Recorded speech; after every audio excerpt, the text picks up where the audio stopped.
Assalamualaikum warahmatullahi wabarakatuh. Selamat pagi dan salam sejahtera untuk kita semua. Apa kabar kalian siswa-siswi kelas 10 SMK YP 17 Pare? Semoga kalian tetap dalam keadaan sehat dan semangat. Saya ucapkan selamat datang dan selamat bergabung di SMK YP 17 Pare. Semoga selama 3 tahun ke depan kalian dapat menuntut ilmu dengan baik, berperilaku yang baik, bertata krama yang baik, bertutur kata yang baik, berprestasi yang baik, dan nantinya akan membantu kalian untuk mencapai cita-cita yang kalian harapkan. Ada pepatah, tak kenal maka tak sayang. Maka izinkan saya untuk memperkenalkan diri. Nama saya Aprilia Octavianita. Kalian bisa memanggil saya dengan nama Bu Apri. Saya di sini merupakan salah satu dari 5 guru BK yang ada di SMK YP 17 Pare. Pada kegiatan MPLS hari ini, saya mendapatkan tugas untuk memberikan materi tentang BK secara umum. Mungkin dari kalian berpendapat sesuatu yang buruk tentang BK atau mungkin sesuatu yang baik tentang BK.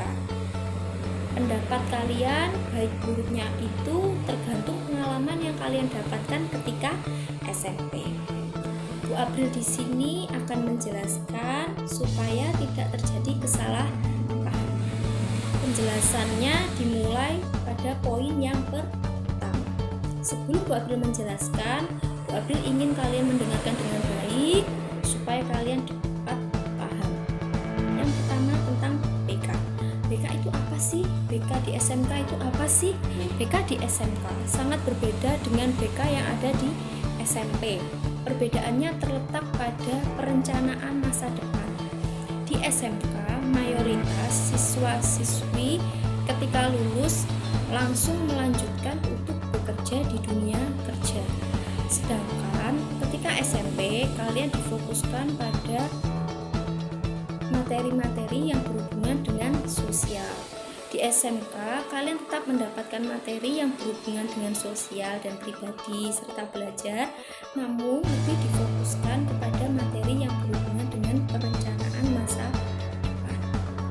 BK sendiri juga dapat memberikan informasi yang berhubungan dengan diri kalian.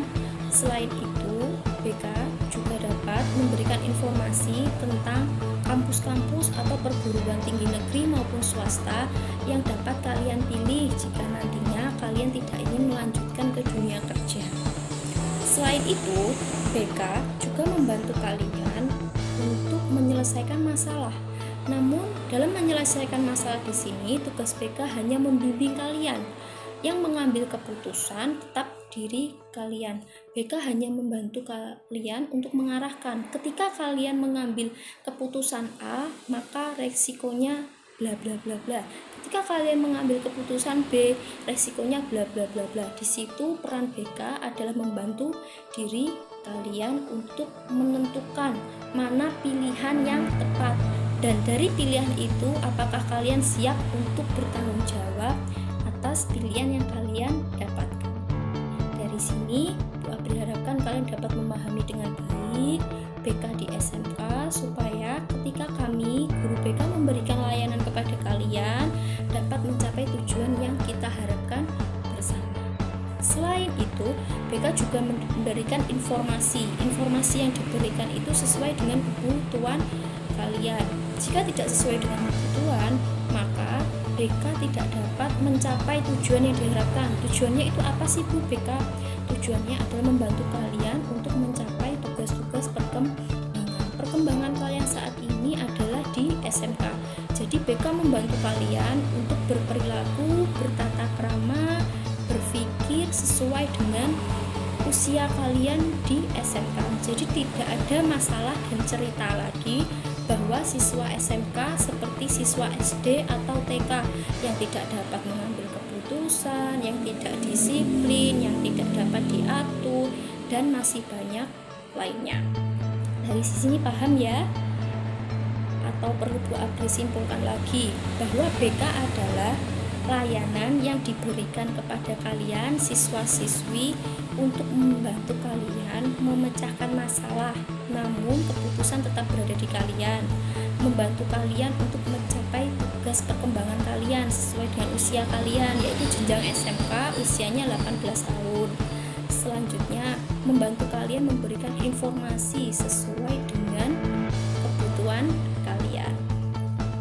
Selanjutnya, poin kedua yang akan saya jelaskan adalah kegiatan apa aja sih yang kita bisa lakukan bersama dengan guru BK. Ada banyak sekali kegiatan yang bisa kalian lakukan dengan BK. Yang pertama adalah kegiatan bimbingan klasikal. Kegiatan bimbingan klasikal di sini BK setiap 1 minggu sekali akan masuk di kelas kalian. Ketika BK masuk di kelas kalian selama kurang lebih 45 menit akan memberikan informasi tentang banyak hal kepada kalian. Informasi yang diberikan kembali lagi seperti yang sudah saya jelaskan sesuai dengan kebutuhan kalian. Maka dari itu, di awal layanan BK, guru BK selalu memberikan DCM atau daftar cek masalah. Di DCM itu setiap siswa mengisi masalah-masalah yang sedang dihadapi. Dari masalah tersebut, guru BK bisa menentukan kira-kira kebutuhan siswa apa saja. Dari kebutuhan itulah yang nantinya akan dibuat guru BK sebagai materi dan akan disampaikan di kelas. Yang kedua adalah layanan konseling. Layanan konseling di sini seringkali disebut juga dengan layanan curhat-curhatan atau cerita-cerita dengan guru BK.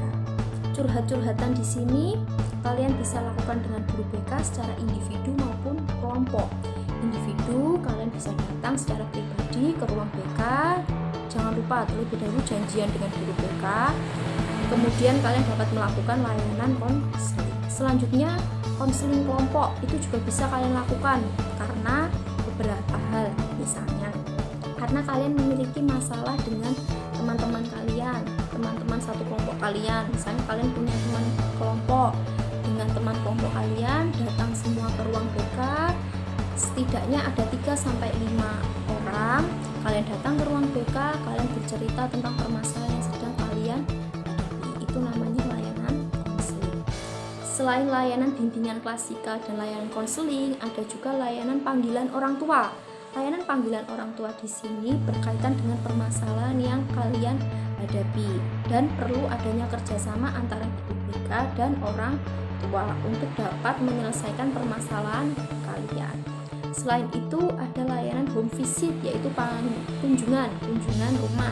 Kunjungan rumah ini dilakukan guru BK ketika mungkin orang tua kalian ketika layanan panggilan orang tua tidak dapat hadir ke sekolah, maka guru BK biasanya bekerja sama dengan wali kelas datang ke rumah kalian, berkunjung ke rumah kalian untuk berdiskusi bersama dengan orang tua kalian untuk menyelesaikan permasalahan yang sedang kalian hadapi.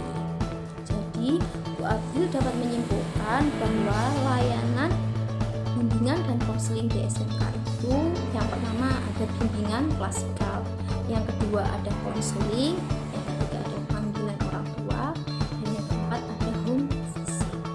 Selain kegiatan tersebut, BK di SMK juga memiliki bursa khusus kerja. Bursa khusus kerja di sini yaitu memberikan kesempatan bagi kalian siswa-siswi kelas 12 utamanya untuk berkonsultasi dan berdiskusi tentang dunia kerja. Misalnya, di mana saya ingin melamar pekerjaan, interview yang sudah saya pelajari atau saya latih ini sudah betul apa belum, surat lamaran yang saya buat ini sudah betul apa belum, selanjutnya penampilan saya sudah mendukung saya untuk melamar pekerjaan atau belum. Itu merupakan layanan atau bagian dari BKK. Selain itu ada layanan lagi yang namanya kampus jitu. Kampus jitu ini berkaitan dengan konsultasi khusus bagi siswa-siswi yang ingin melanjutkan ke perguruan tinggi negeri. Perguruan tinggi negeri di sini bukan hanya yang negeri, tapi bisa juga yang swasta maupun diploma sesuai dengan keinginan kalian.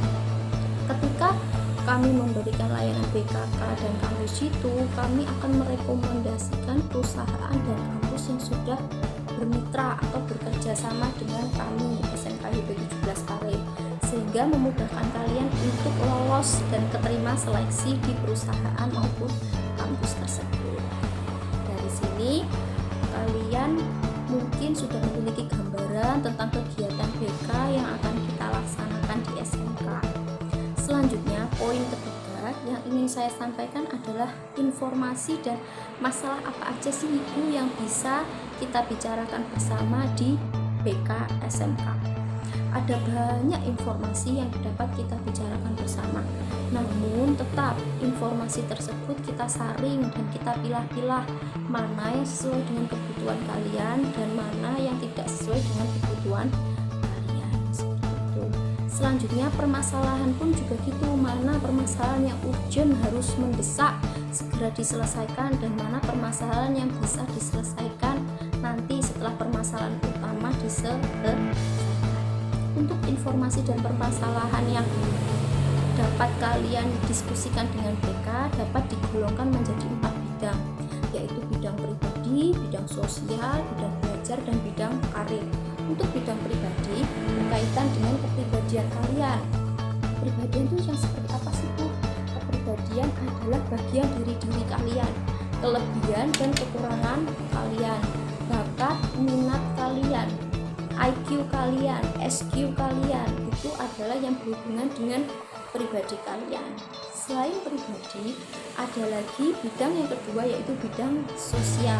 Bidang sosial di sini berkaitan dengan sosial kalian atau interaksi kalian dengan lingkungan kalian. Bidang pribadi dan sosial ini saling berkaitan erat. Mengapa?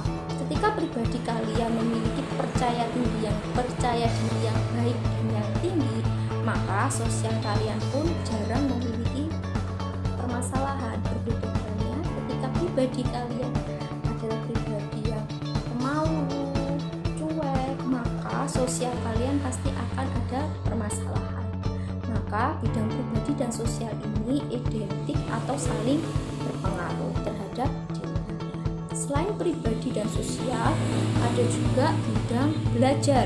Bidang belajar ini merupakan bidang yang jarang sekali kalian dapatkan masalahnya. Mengapa? Kalian sering mengabaikan.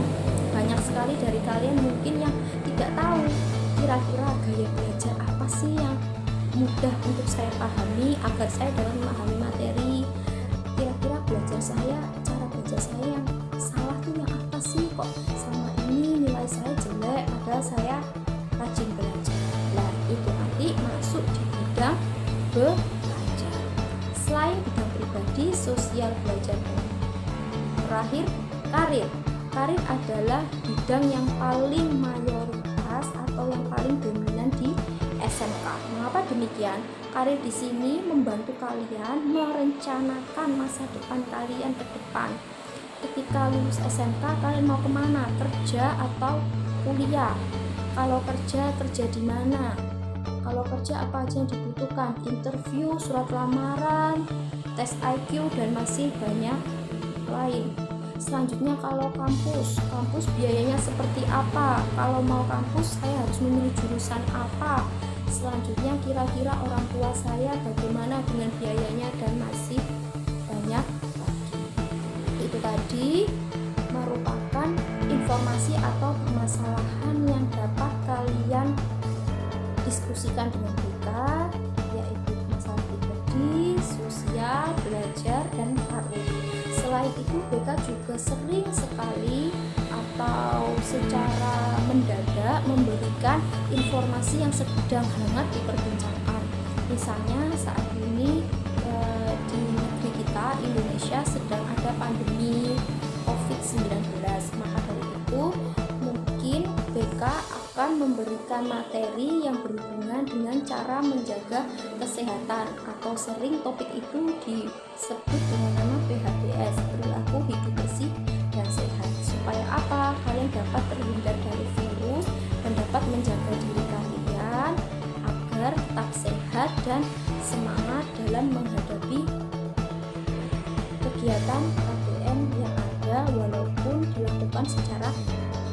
Baiklah, itu tadi 3 topik atau 3 poin yang dapat saya sampaikan pada kegiatan MPLS hari ini. Semoga kalian untuk pelayanan BK di SMK dapat bekerja sama dengan baik dengan guru BK. Selain itu, kalian dapat terbuka dengan guru BK sehingga tujuan yang ingin kita capai bersama, yaitu membantu kalian mencapai tugas perkembangan kalian sesuai dengan usia kalian, dapat tercapai. Saya juga mengharapkan kalian tetap menjaga diri kalian, tetap sering cuci tangan ketika keluar rumah menggunakan masker. Selain itu, tetap menjaga makanan kalian dan menjaga diri kalian, dan selalu aktif di kegiatan KBM. Walaupun KBM saat ini dilakukan secara daring, namun Bu Abdi harapkan kalian tetap semangat dan aktif. Kurang lebihnya Bu Abdi mohon maaf. Wassalamualaikum warahmatullahi wabarakatuh.